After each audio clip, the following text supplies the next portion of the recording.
problema para muchos niños y que no vamos a poder observar externamente.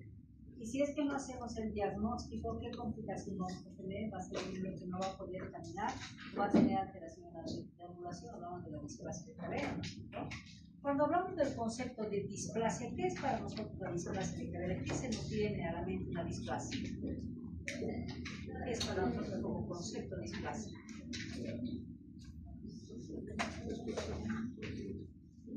Está ese pabellón auricular displásico, ¿no? Es que es el brazo displásico, ¿no? Estamos con órganos displásicos. ¿Qué significa? No hay una conformación en todo lo que es la estructura de la cadera, de la articulación. Las displasias significan falta de formación o formación anormal, si es que quieren, en base a lo que nos toca ahora ver lo que es displasia de cadera. Cuando hablamos de displasia de cadera, ¿qué consideramos como concepto? Entonces, cuando hablamos de definición, los de atrás lo mismo no van a ver, si es que no se levanten, están viendo. ¿Se ve? Porque lamentablemente el data está muy chiquitito, no hay forma de agrandar la imagen. ¿O alguien me puede agrandar un poquito la imagen? ¿Alguien que sepa de informática no se puede agrandar? No sabe. Aquí hay un más y un menos.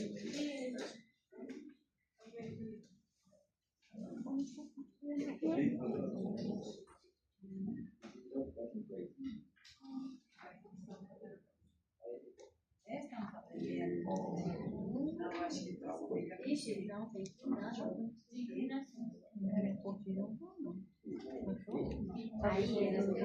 Ahí.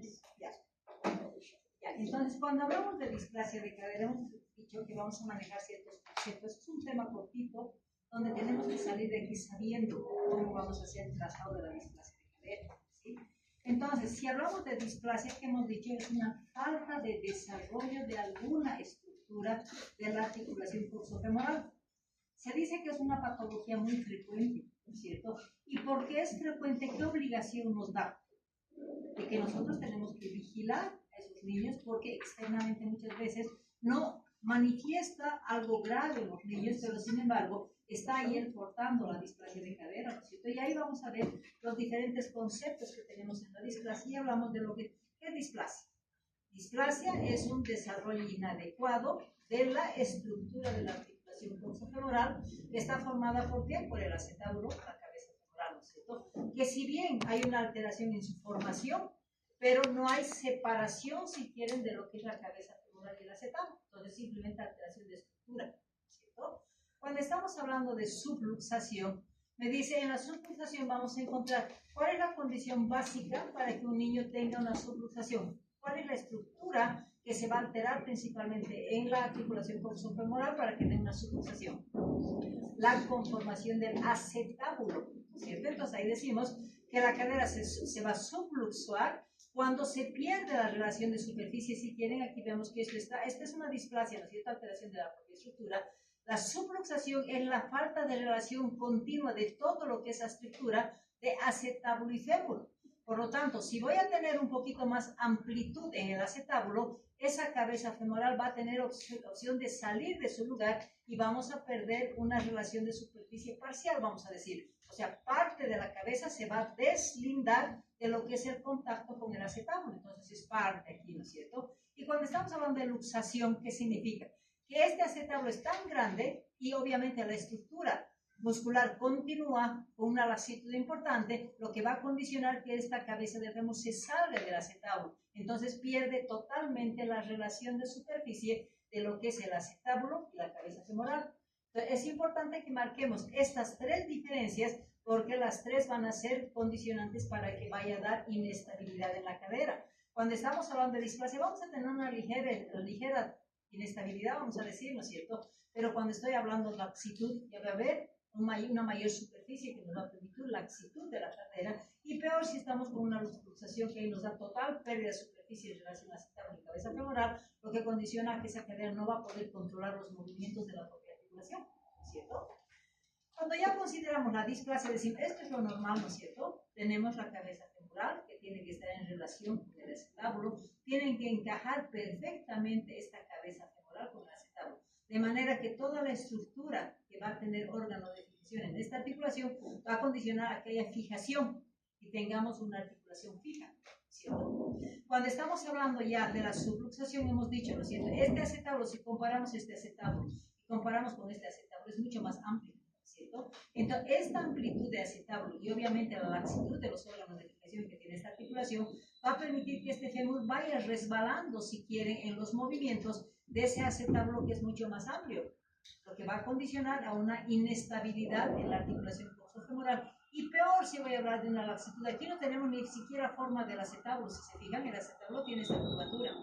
Aquí no tenemos esa curvatura. Hay alteración de toda la estructura de fijación y este fémur va a salir de la relación total de lo que significa este acetábulo. Entonces hablamos de una pequeña luxación. Todavía una puntita va a estar en contacto. Pero cuando sale totalmente de la estructura, hablamos de una gran luxación. Ambas condicionan a una inestabilidad total de la caderita y aquí todavía tenemos opción de fijación, ¿no es cierto? ¿Está claro esos conceptos, no es cierto? Entonces, si hablamos de luxación, ¿en qué momento se va a dar? Hay diversos factores que van a condicionar a esa luxación o a esa displasia de cadera, pero condicionamos a qué? Que se dice, ¿no? Que alrededor de la séptima semana intrauterina ya se va a formar rudimentariamente la caderita, tanto el acetábulo como la porción femoral, sin establecer todavía la formación del núcleo femoral. Entonces, pero ya hay relación de continuidad con esas articulaciones, ¿verdad? Cuando ya tenemos las semanitas, entonces la cadera ya está formada. Ahí va a poder ese bebé, si va a tener una condición de anormalidad en el acetábulo, ya en la vida intrauterina puede tener condición de alteración y finalmente puede ya traducirse en una luxación.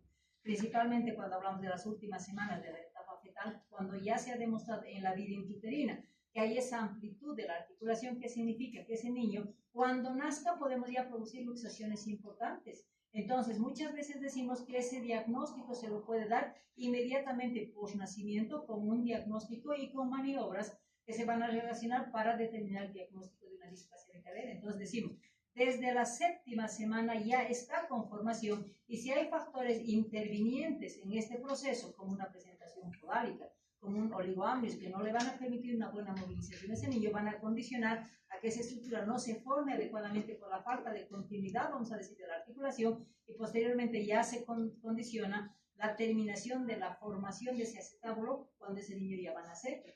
Por eso que es importante considerar, y en esta condición también se hace la medición de ángulos en la vida intrauterina a través de una ecografía, que se llama ecografía.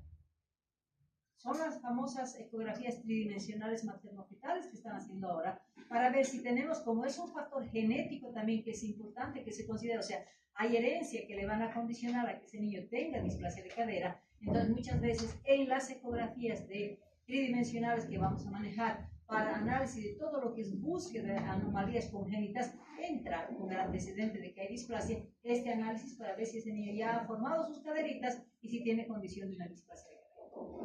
Entonces hablamos que podemos obtener un diagnóstico en la vida fetal, ya en la vida intrauterina, cuando tenemos antecedentes, ¿no es cierto? Entonces, cuando ya hablamos de la epidemiología, hablamos de que la displasia, decimos, se considera de origen multifactorial, porque son varios los factores que van a intervenir, pero algo que va a determinar que es importante el antecedente de que alguno de los hijos o alguno de la familia tenga displasia de cadera. Entonces, el componente genético es el más importante para la búsqueda ya en la etapa de la vida fetal, ¿cierto? Entonces, esto es importante.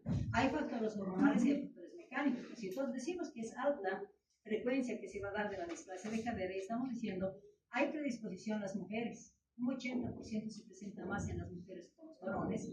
Decimos que estamos hablando de la diferencia de las caderas izquierda y derecha, donde tenemos alto porcentaje de un 60% que se prioriza la cadera izquierda, un 20% la cadera derecha y el 20% son bilaterales. Entonces, si me está diciendo la probabilidad en porcentaje de la incidencia de esta patología, ¿qué obligación nos da? Investigar y corroborar, ¿cierto? Cuando hablamos de la investigación, ¿qué tengo que investigar?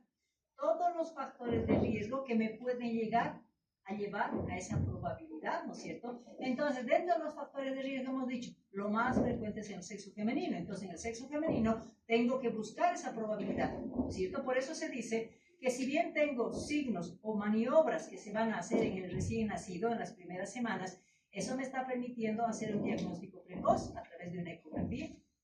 Pero si es un niño que estoy evaluando y me permite esperar un poquito hasta los 3 meses, pues a los 3 meses vamos a tener ciertos datos clínicos que me van a decir, investiguen. Y cuando hablamos de cadera, decimos, como estamos hablando de un 80% de probabilidad de displasia de cadera, ¿qué significa eso?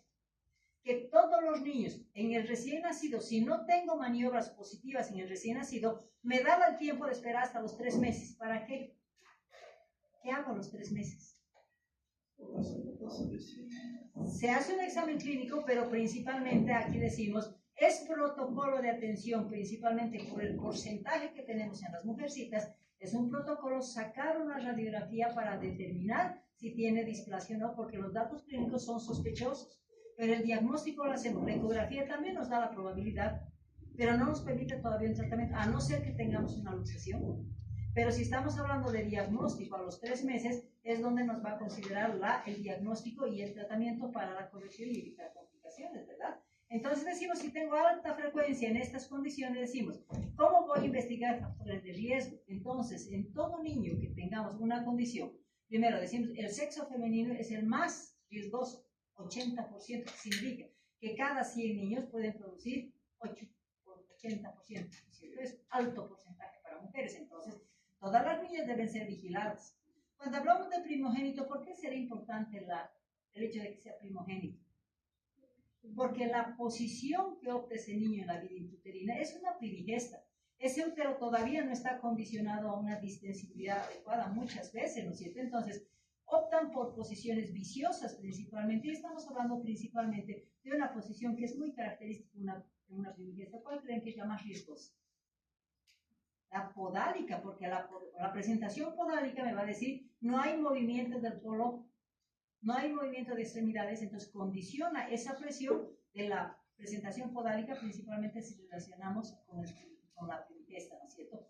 ¿Por qué será el oligoamnio? Es un factor de riesgo. Oligoamnios, ¿qué significa?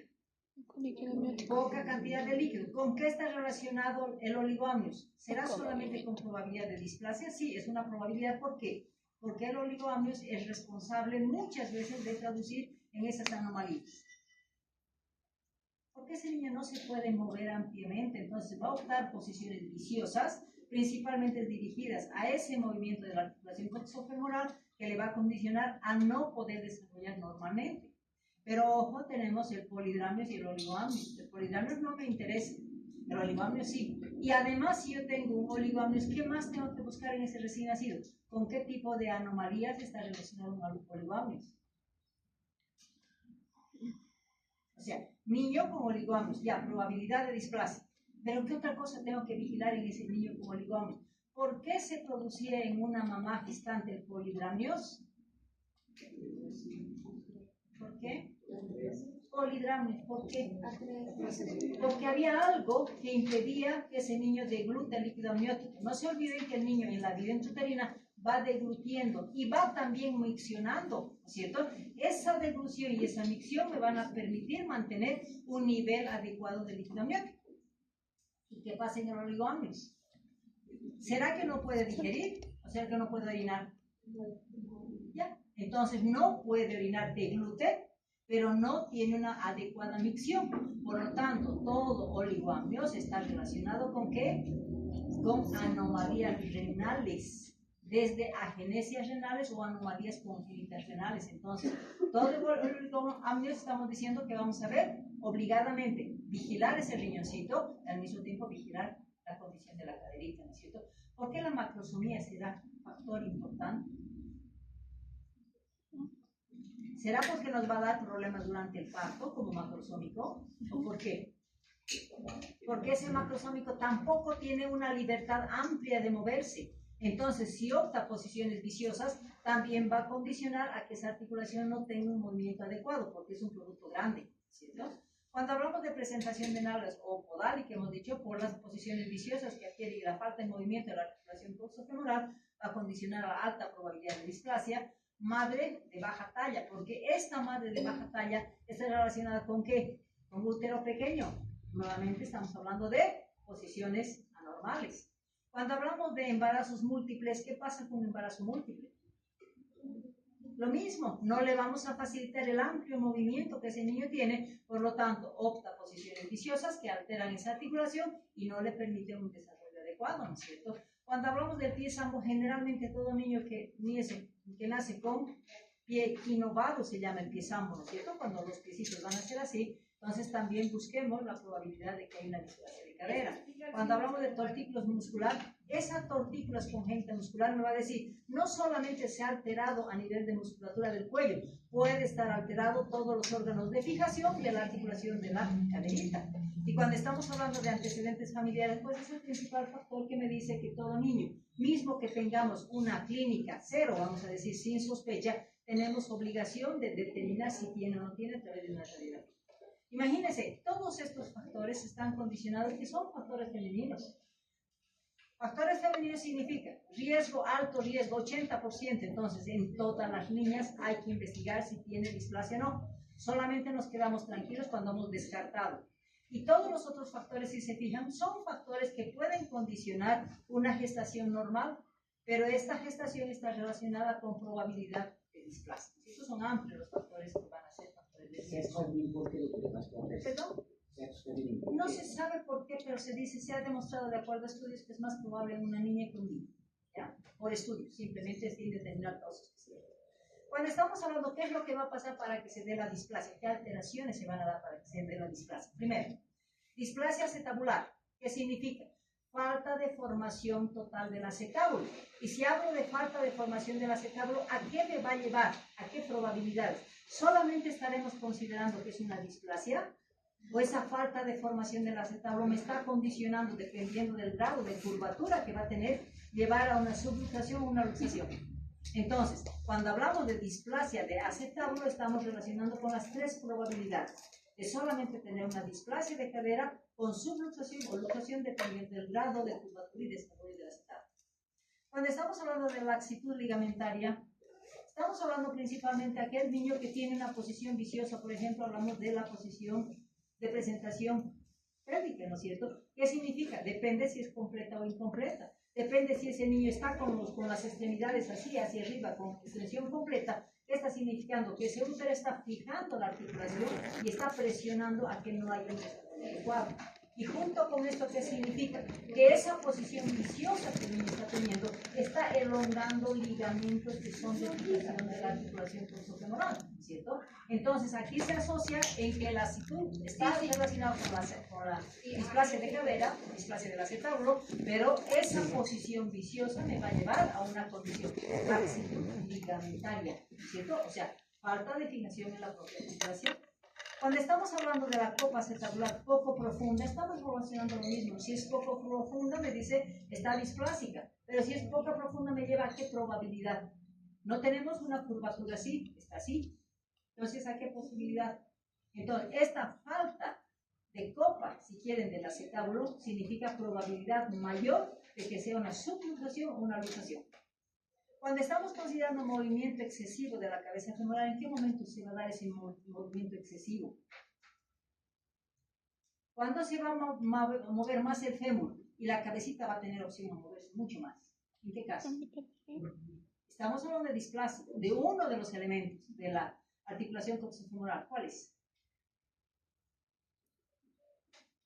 El núcleo femoral. Entonces, dentro de la displasia de cadera, si no ha llegado a desarrollar bien el núcleo femoral, ¿qué está condicionando? A que ese acetábulo quede demasiado amplio. Ese fémur está aquí, pero no tiene que dar fijación en ese acetábulo. Entonces, la hipoplasia del núcleo femoral está condicionado a que haya mayor movimiento porque son núcleos pequeñitos, ¿cierto? Entonces, eso está condicionado a la probabilidad también de desarrollar una luxación o subluxación. Cuando hablamos del estiramiento de ligamentos capsulares, es lo mismo aquí de la laxitud ligamentaria, no simplemente alteración de los órganos de fijación de la propia articulación. Y finalmente dicen, ¿qué condiciona esa falta de desarrollo de la articulación coxofemoral? No solamente es el acetábulo, sino también es el núcleo femoral a través de la hipoplasia del núcleo, o muchas veces ausencia del núcleo femoral. Entonces, si estamos hablando de retraso en ese desarrollo, en condición de hipoplasia o falta de desarrollo y ausencia de los núcleos, estoy condicionando a que esa articulación tenga un amplio movimiento. y no tenga fijación en la articulación, por lo tanto, hablamos de la condición también de desarrollar displasia de cadera. Entonces, los factores son estructurales, son anatómicos en la propia articulación coxofemoral, al mismo tiempo de falta de desarrollo principalmente en la cabeza femoral. Entonces, si hablamos de clínica, este es un tema cortito, pero que es importante que ustedes lo vean para que en el futuro pues tengan la opción de diagnóstico y también manejar la radiografía de la displasia. Entonces, hablamos de clínica. ¿Qué decimos? No, al recién nacido podemos pedirle una ecografía. ¿Cuándo le voy a pedir una ecografía? ¿Qué signos van a ser positivos que me van a decir hay amplitud de la articulación? ¿Cuáles son los dos signos que se evalúan en el recién nacido? Que me dicen que hay amplitud articular. ¿Puede estar relacionado con una hipoplasia de núcleos? ¿Puede estar relacionado con una amplitud de acetábulo? ¿Qué se llama? Cuando hacemos esto, así agarramos el trocánter así y hacemos esto. O hacemos esto. ¿Cuáles son las dos maniobras que se evalúan en el recién nacido? Y en esa condición voy a pedir ecografía. El signo de Ortolani y Barlow. ¿Cierto? Entonces, en un recién nacido vamos a tener esos dos signos positivos porque no hay otra alteración que solamente me está comunicando de que hay amplitud de la articulación coxofemoral. Por lo tanto, tengo signos positivos que me dicen hay que solicitar ecografía. ¿Cierto? Precoz, vamos a decir. Cuando estamos hablando de los niños ya de 3 meses, que es una norma pedirles una radiografía, ¿cuándo voy a poder sospechar? ¿Qué signos clínicos me hacen sospechar de que ese niño tiene probabilidad, porque no es diagnóstico la clínica, probabilidad de displasia de cadera? Aquí si nos fijamos tiene un pliegue, aquí tiene 2 pliegues, ¿cierto? Lo volcamos al bebé y vemos que aquí hay una asimetría total de pliegues. Entonces, todo niño a los 3 meses tenemos obligación de evaluar la simetría de pliegues. Si hay pliegues asimétricos, ¿qué me está diciendo? Probabilidad de displasia. Pidan una radiografía de pelvis, que no es un procedimiento invasivo, simplemente me va a permitir diagnosticar, y si diagnostico, ¿qué evito? La complicación, que es alteración en la marca, ¿cierto? Bueno. Cuando estamos hablando de otro signo clínico que tenemos que hacer es comparar las dos extremidades, ¿no? Si se fijan acá, esta está más cortita que la otra. Aquí se está relacionado, aquí hay una asimetría de pliegues. Aquí si se fijan, estos son más cortitos, este es más corto y este es más profundo. Aquí no tenemos pliegues aquí, pero comparamos con los piecitos. Uno de ellos está más corto. ¿Por qué? Porque este niño está no con displasia solamente, sino con probabilidad de luxación, porque la luxación es la que va a producir acortamiento de extremidad, porque estoy desplazando esa articulación a otro nivel para ver la diferencia de las dos extremidades. ¿No? Cuando estamos hablando de qué más tengo que hacer, primero asimetría de pliegues, medir el tamaño de las dos extremidades con presión, ¿no es cierto? Empujo y ven si están los dos del mismo tamaño, y finalmente, ¿qué tengo que hacer? Abducción, ¿no es cierto? Y cuando hablamos de abducción, esta abducción es normal, abducción total. Agarramos las dos piernitas y abrimos totalmente, estamos con una abducción total.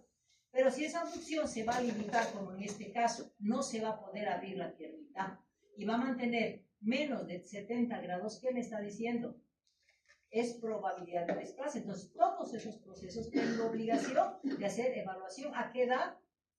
A los 3 meses, ¿cierto? Bueno, entonces ahí estamos hablando de las dos maniobras que se tienen que hacer desde que el niño nace. Maniobra de Ortolani y maniobra de Barlow, ¿no es cierto? Esta es la maniobra de Ortolani, esta es la maniobra de Ortolani. ¿Qué tengo que hacer? Abducción. Ponemos los dedos en el trocánter, ¿cierto? Vamos a poner el trocánter, los deditos, y con estas manos abrazamos la rodillita y hacemos una abducción forzada, ¿cierto? ¿Y dónde voy a sentir el clic, que se llama? Entonces, en ese, o sea, agarramos la piernita así, estos dedos se ponen en el trocánter y hacemos así, abrimos la rodillita, ¿no es cierto? Y este trocánter, ¿qué tiene que sentir? El chasquido o el clic, que se llama, del desplazamiento del acetábulo con relación al fémur. Entonces, hacemos así, y si suena, o sea, tiene su chasquidito, ¿no es cierto?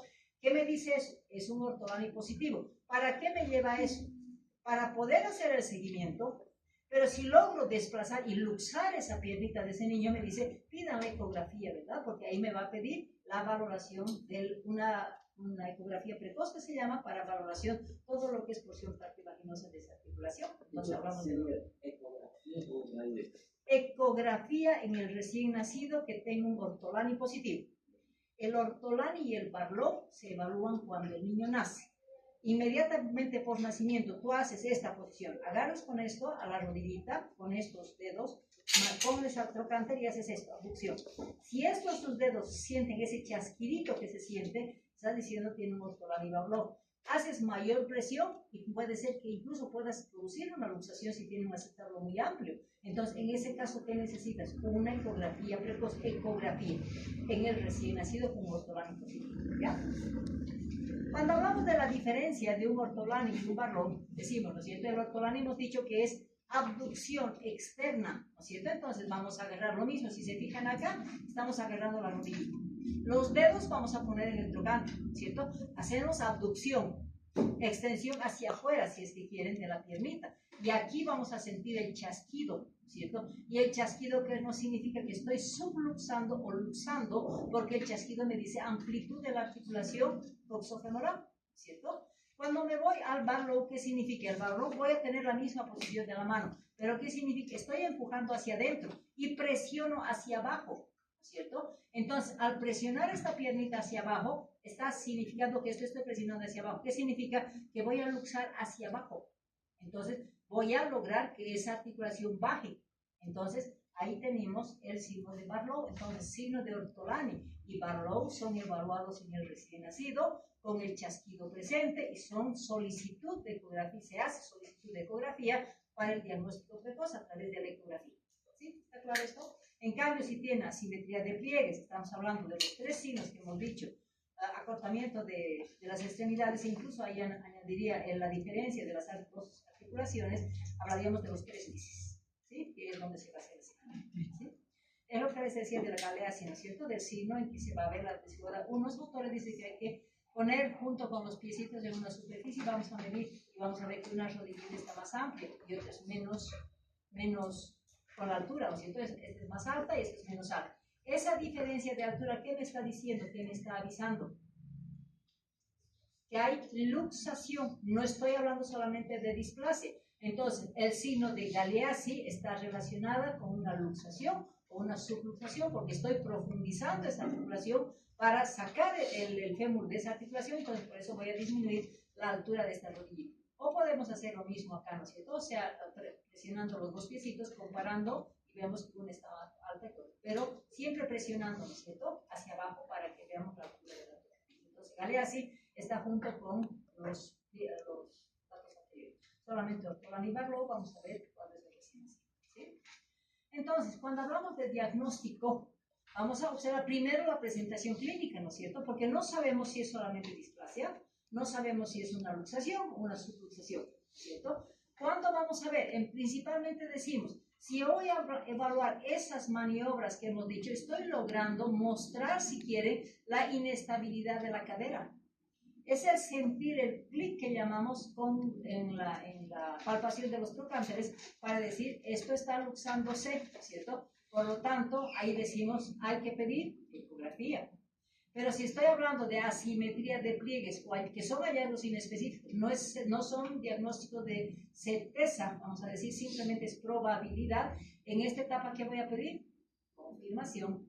Entonces, es importante considerar esos dos pasos para el diagnóstico precoz o el diagnóstico de rutina que hace a partir de los 3 meses, ¿no es cierto? Y a partir de los 6 meses, ¿qué significa? Ya es tarde, ¿no es cierto? No diagnostiqué a los 3 meses, a los 6 meses ya es estructura ósea, ya no tiene condición de formación adecuada, entonces decimos a los 6 meses ya va a haber repercusión, ya va a haber limitación de la movilidad y acortamiento de nuevos miembros. Entonces, en algún momento, dependiendo del grado que tengamos a los 6 meses, todavía podemos tener un tratamiento clínico, pero muchas veces ya dependiendo del resultado de la radiografía, me puede llevar a procedimientos clínicos. Cuando hablamos de las pruebas complementarias, hemos dicho ecografía. ¿Cuándo voy a pedir ecografía? Cuando tengo un Ortolani Barlow positivo, que se evalúa en el recién nacido. Tengo tiempo hasta las 4 a 6 semanas de hacer esa ecografía cuando tengo esos signos positivos. Simplemente esos signos a las 4 a 6 semanas me dicen, hay sospecha clínica, tengo que pedir ecografía. En la ecografía, ¿qué me va a pedir? Medición de cartílagos, de la articulación de la cabeza femoral y de la cobertura cartilaginosa que sí tiene la acetablo. Entonces, en base a esos datos, me van a decir es una displasia o no es una displasia. Nosotros medición solamente del área cartilaginosa, porque no tenemos todavía la formación ósea que debemos esperar en una articulación femoral. Cuando hablamos de la radiografía, decimos, la radiografía, ¿cuándo vamos a pedir? A partir de los 3 a 4 meses, es lo ideal, ¿cierto? ¿Qué hacemos? ¿Cuándo vamos a pedir? Cuando tenga, primero, ¿qué tenemos que tener? Asimetría de pliegues. Segunda condición, abducción limitada. ¿Cierto? Son las dos condiciones que debemos repasar. Y peor si es que estamos hablando de que hay alteración de la altura de las dos extremidades cuando hacemos el Galeazzi, entonces tenemos 3 datos clínicos que me dan sospecha. Pero recuerden, el Galeazzi es signo de luxación y subluxación. En cambio, si estamos hablando de la simetría de pliegues y la abducción, es displasia, luxación, subluxación. O sea, las 3 probabilidades podemos ver, pero principalmente estamos hablando de Galeazzi, que es alteración de la luxación y subluxación. ¿Sí? ¿Qué es lo que vamos a ver? A ver, si vamos a valorar la articulación, vamos a ver todo lo que es contexto de formación de la articulación coxofemoral. ¿Y qué tenemos que saber en una radiografía? Tengo que saber el trazado de la línea de Hilgen-Reiner, ¿cierto? Cuando hablamos de la línea de Hilgen-Reiner, vamos a hacer una línea horizontal que va a estar, si es que hablamos del triato, pero no es importante esto, sino ustedes toman el punto ínfero interno del acetábulo, vamos a ver después en práctica. Cuando hablamos de la línea de Perkin, es la perpendicular que se va a dar en la línea vertical por el mismo punto. Hablamos del ángulo acetabular, es lo que vamos a medir en base a la unión de la línea de Hilgen-Reiner y el ángulo acetabular. Luego hablamos del arco de Shenton, y en una displasia va a haber asimetría, son los 4 parámetros. ¿Sí? ¿Cómo vamos a aprender a hacer el trazado?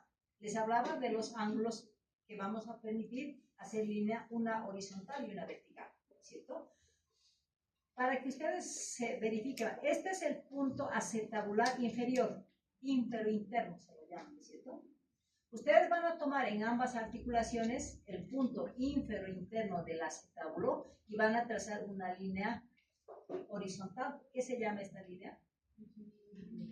La horizontal es la línea de Hilgen-Reiner, que es una norma que ustedes tienen que saber, porque hay muchos hospitales que no tienen radiólogos. ¿Y quién va a hacer el trazado? Ustedes, ¿verdad? O sea, tienen que saber cómo se hace el trazado. Luego vamos a hablar de la segunda línea, que es la línea de Perkin, ¿cierto? En la línea de Perkin, ¿qué es lo que van a condicionar? Van a establecer, este es el punto súper externo, este es el acetábulo, ¿verdad? Entonces hablamos del punto ínfero interno bilateral, línea de Hilgen-Reiner. Punto súper externo del acetábulo con una prolongación vertical, la vamos a llamar la línea de Perkin, ¿cierto? Entonces, ¿qué estamos conformando aquí? Son 4 cuadrantes, ¿cierto? Esos 4 cuadrantes nos va a permitir ver si ese niño tiene una displasia de cadera. Pero no solamente estamos hablando de ese trazado de los 4 cuadrantes, también tenemos que ver la relación que hay en el acetábulo y del orificio obturador. Aquí, si se fijan, aquí está el orificio obturador y aquí está el cuello femoral, ¿verdad? Entonces, vamos a hacer una relación del cuello femoral con el orificio obturador y tiene que ser un arquito. ¿Qué lo vamos a llamar ese arco?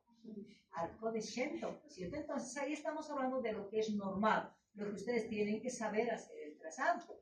Cuando ahí estamos hablando de displasia, aquí vamos a ver. Esta línea es la línea de Hilgen-Reiner. Esta es la línea de Perkin. Esto me dice es normal, ¿cierto? Entonces, si estamos considerando como normalidad, la línea de Hilgen-Reiner me va a servir para conformar 4 cuadrantes, ¿cierto?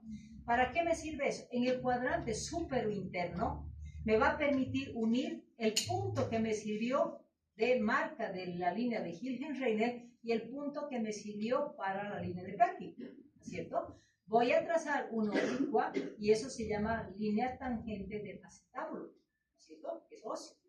Una vez que he formado esa línea oblicua, ¿qué significa? Voy a medir este ángulo, ¿cierto? Entre la línea de Hilgen-Reiner y la línea del acetábulo, ¿no es cierto? Y este angulito, ¿qué me dice? Voy a medir la angulación, es el ángulo acetabular, que es el primer dato que me va a decir si ese niño tiene displasia o no tiene displasia. ¿Está claro esto? Ya.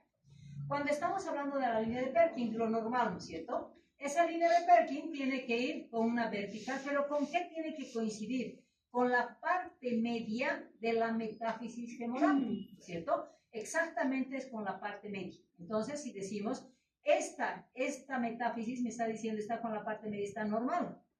¿Y qué es lo que tengo que buscar además en el cuadrante ínfero interno? la presencia del núcleo femoral, y vemos acá, ¿cierto? Entonces, esta radiografía es normal. Cuando nos trazamos una radiografía con alteración ya de displasia, vamos a decir de displasia estoy hablando, no de luxación, ni subluxación. En la displasia me dice, respetamos los 4 cuadrantes, pero al unir ese ángulo, en el ángulo inferior interno con el externo, trazo una oblicua y mido ese ángulo. ¿Cuánto voy a considerar como displasia? Falta de formación de la curvatura acetabular. Hasta 29 es normal. Unos autores manejan 28 grados, otros manejan hasta 29 grados. Pero si es más de 30, es diagnóstico a los 3 meses, 3 a 4 meses. Entonces, el ángulo acetabular de más de 30 grados, ¿qué me está diciendo? Ese acetábulo está displásico, ¿no es cierto? Ya me está diagnosticando la displasia. Pero para hablar de la displasia tenemos que encontrar 4 elementos. Primero vamos a hablar de la triada de Putty, que se llama, y del arco de Shenton. Entonces, la triada de Putty, ¿cómo la vamos a encontrar? A través de esos cuadrantes decimos, el primer elemento de la triada de Putty, ¿qué significa? Que vamos a tener un ángulo acetabular de más de 30 grados, primer elemento. El segundo elemento de la triada de Putty es el desplazamiento del fémur al cuadrante externo. ¿Qué significa? Si se fijan acá, este fémur no está coincidiendo con la línea de Perkin, está desplazado hacia el cuadrante externo. Por lo tanto, el segundo dato de la triada de Putty va a ser el desplazamiento de la metáfisis femoral al cuadrante externo, infraexterno, ¿cierto? Aquí estamos viendo. Y el tercer elemento de la triada de Putty, ¿cuál es? ¿Qué es lo que parte en esta articulación?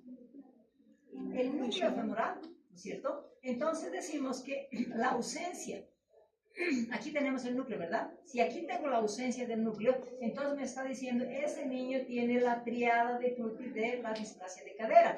Está con un ángulo acetabular de más de 30 grados, desplazamiento de metáfisis femoral hacia el cuadrante externo y ausencia del núcleo o hipoplasia, si quieren, del núcleo femoral.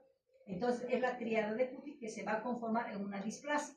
Pero no solamente puedo conformarme con esos 3 elementos, además tengo que ver el arco de Shenton, y hemos dicho, la relación del arco de Shenton, si es normal, estamos hablando del cuello femoral, más el orificio obturador, una curvatura simétrica, ¿verdad?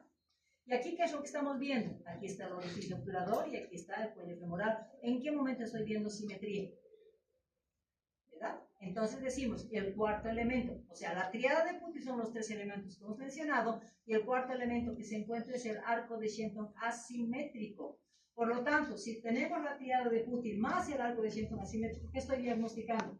Displasia congénita de cadera o displasia de cadera, alteración de estructura. En ningún momento estoy hablando de luxación y subluxación. Entonces, ¿cómo se diagnostica la displasia de cadera? A través de la triada de Putty. ¿Cuáles son los 3 elementos de la triada de Putty? Ángulo acetabular, más de 30 grados. 2. ¿Y el tercero? Ausencia. Y asociado a un arco de Shenton asimétrico, ¿no es cierto? Entonces estamos con los 4 elementos de una displasia de cadera. Bueno, cuando estamos hablando, y estamos hablando de otra alteración que vamos a considerar, o subluxación o luxación, y dentro de la definición de subluxación y luxación, ¿cuál es la diferencia? ¿Cuándo hablamos de una subluxación? Cuando hablamos de una luxación. Subluxación, pérdida parcial de la relación de superficie del núcleo femoral con el acetábulo, ¿cierto? Y la luxación, pérdida total de superficie del núcleo femoral con la superficie de acetábulo, ¿cierto? Por alteración de acetábulo, curvatura de acetábulo, fondo de acetábulo, si es que quieren, o falta de formación del núcleo femoral, ¿cierto?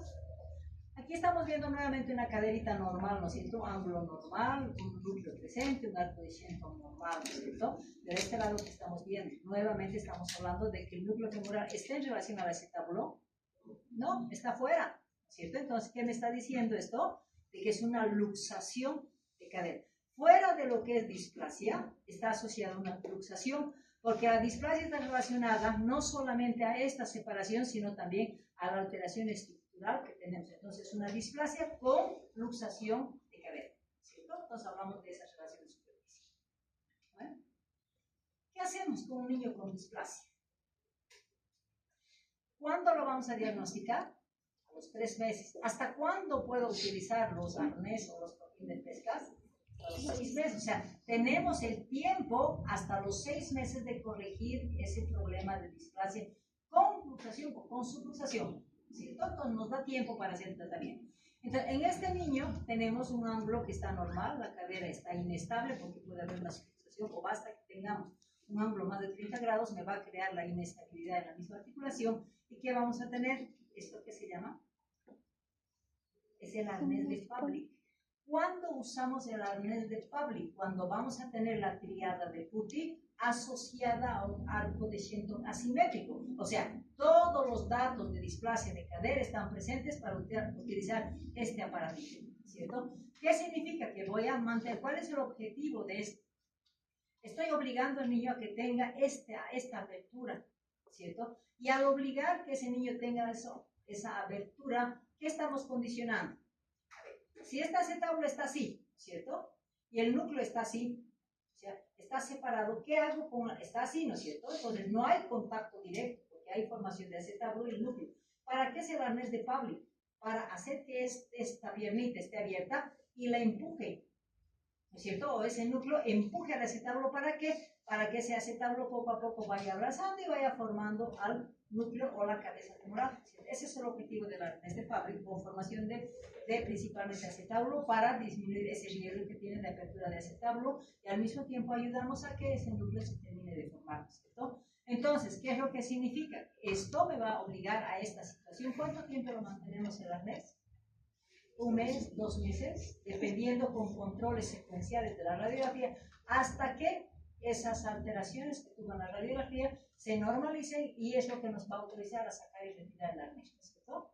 24 horas del día ese niño con el arnés, y finalmente cuando la ecografía o la radiografía sea normal, es la autorización para que utilicemos el arnés de Pavlik, ¿cierto? Entonces, ¿cuándo vamos a utilizar el arnés de Pavlik? Cuando tenga la triada de Putti más una simetría de la coherencia. Condición, aparato ya estructurado para 24 horas y tiempo hasta su corrección, ¿cierto?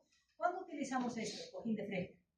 Que el objetivo es el mismo, ¿no es cierto? Es como un calzoncito que se le pone, si se fijan acá, es hasta acá, es como un pañal grueso si es que quieren, pero con el objetivo de que, el mismo objetivo, mantener amplitud de esa articulación para que ese femurcito presione al acetábulo para su formación adecuada, ¿no es cierto? ¿En qué caso vamos a utilizar el cojín de frente? Cuando no tenga los 4 signos. Puedo tener simplemente ángulo, el núcleo está presente. Puede tener un ángulo un poquito mayor, 31, 32, pero no tengo una alteración de estructura del núcleo principalmente, o no tenemos la actividad de Putti completa. Entonces, cuando tengo un diagnóstico de displasia parcial, vamos a utilizar el cojín de frente, ¿cierto? Entonces, ahí diferenciamos el manejo de ambos equipos. Ambos tienen el mismo objetivo, vamos a decir, y ambos van a ser que corrigen esa cadera, ¿sí? Cuando hablamos de ese niño mayor de 6 meses, voy a seguir corrigiendo, pero sí, en algún momento hemos visto que ese niño no ha sido diagnosticado, porque es difícil que un niño hasta los 18 meses no se haga seguimiento, ¿no es cierto? Pero cuando hace en centros privados o cuando hace con médicos generales y no sabían que tenían que hacer ese seguimiento y solicitar radiografías, ¿qué significa? Por fuera no vamos a tener ninguna alteración. ¿Y cuándo se van a dar cuenta los papás de que ese niño tiene problemas en la cadera? Que es lo primero que nos va a dar cuando hay displasia.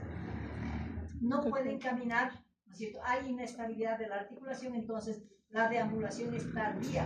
Se sabe que hasta los 18 meses ese niño tiene que tener una deambulación perfecta, ¿no es cierto? Ahí marca su liberación. Pero si ese niño desde el año hasta los 18 años, el papá no logra que ese niño se pare adecuadamente o empieza a caminar, tenemos que sospechar de displasia, pero ya es tarde, lamentablemente, ¿no es cierto? Porque cuando estamos hablando de un niño, ¿por qué ya es tarde? ¿Por qué decimos que a los 18 meses es tarde? Formación total.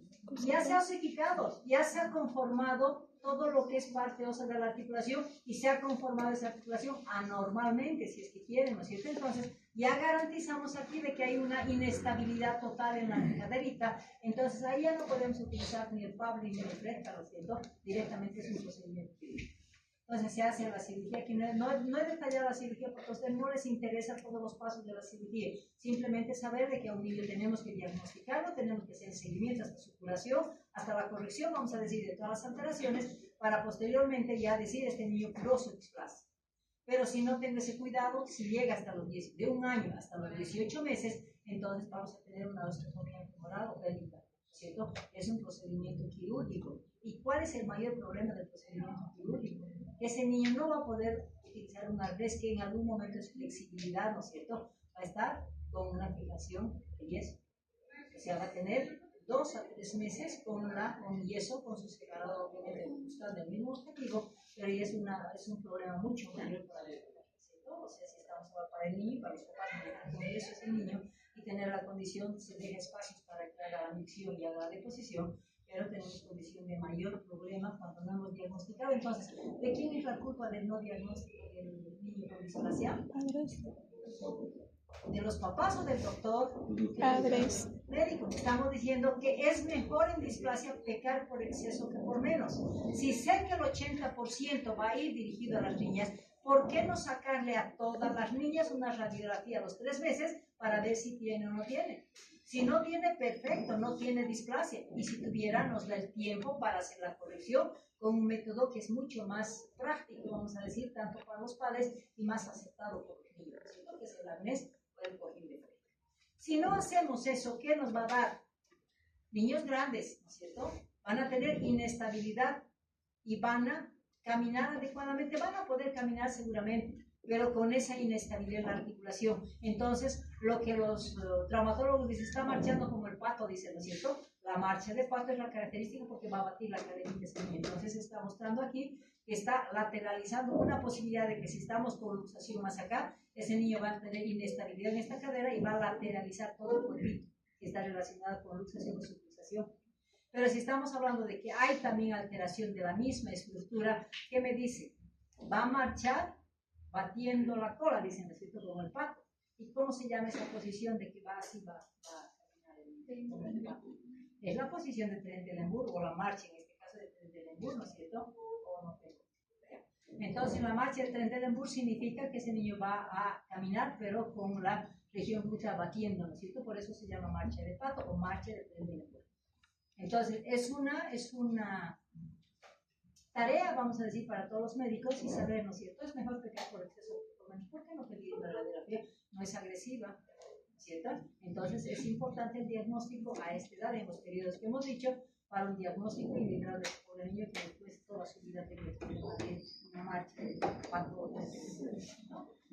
¿Alguna pregunta? Mi intención era que ustedes sepan el rayado, sepan cómo diagnosticar, y eso lo hacemos en cada consulta en pediatría cuando tenemos niños a ese nivel, ¿sí? No vale la pena describirle todo el procedimiento que se hace un procedimiento quirúrgico. ¿Para qué? ¿Van a ser cirujanos o no ser cirujanos? Ahora van a ser médicos. ¿Sí? ¿Alguna pregunta sobre mis clases? Nada. Es una clase corta, pero